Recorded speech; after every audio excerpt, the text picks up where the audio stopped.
Sindaco Bailo, Vidor, primo incontro pubblico. In qualche maniera l'amministrazione ha voluto dare un segnale molto forte, cioè essere a fianco di Crocetta in questa battaglia contro il progetto delle casse di laminazione sulle Gravi di Ciano. Stasera abbiamo cercato di richiamare l'attenzione appunto dei cittadini di Vidor, ma non solo, su questo argomento, sulle casse di espansione. È un impatto ambientale soprattutto forte, è un grande impatto, e quindi sì, è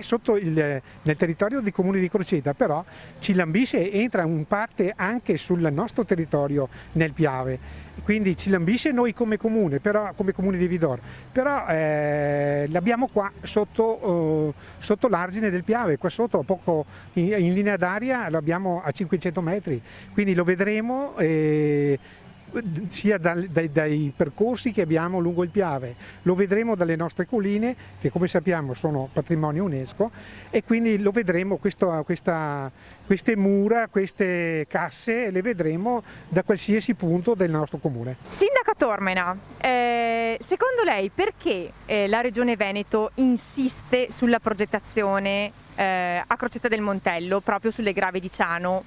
evitando l'area del basso Piave? Credo per due motivi, perché non si riconosce, non si conosce e non si riconosce la maestosità di Madre Natura che si esprime appieno in quel luogo,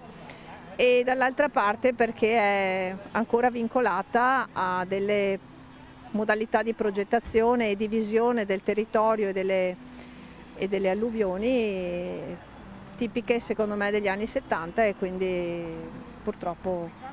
che tardano ad essere aggiornate. È chiaro che tutto quello che riguarda il paesaggio,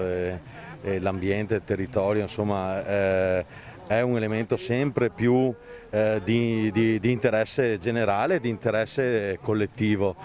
e questo insomma ci deve far riflettere ogni qualvolta ci sono iniziative che riguardano il nostro territorio, i comuni contermini a Valdobbiadene, insomma ci deve far riflettere e far sì che ci siano quei tavoli di confronto il più possibile partecipati, affinché ci sia una valutazione che possa tener conto di tutte quelle che sono le criticità. Stiamo parlando dell'aspetto idraulico e idrogeologico del nostro territorio, ma anche l'aspetto paesaggistico, insomma, quindi serate come questa organizzate dal Comune di Vidor, che mi ha invitato, e ringrazio per l'invito, insomma, sono importanti anche per l'amministrazione comunale di Valdobbiadene. Ma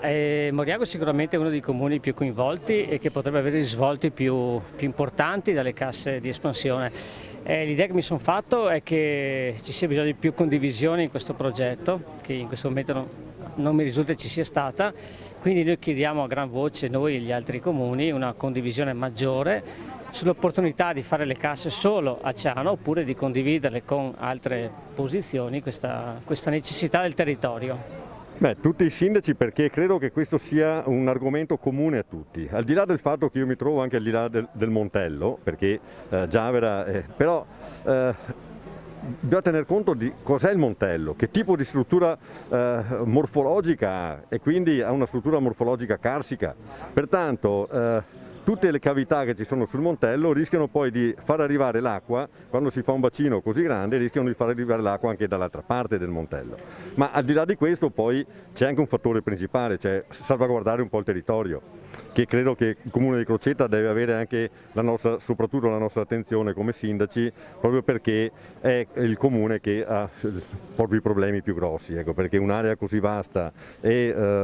tra l'altro anche un'area con caratteristiche anche naturalistiche ha necessità di essere perlomeno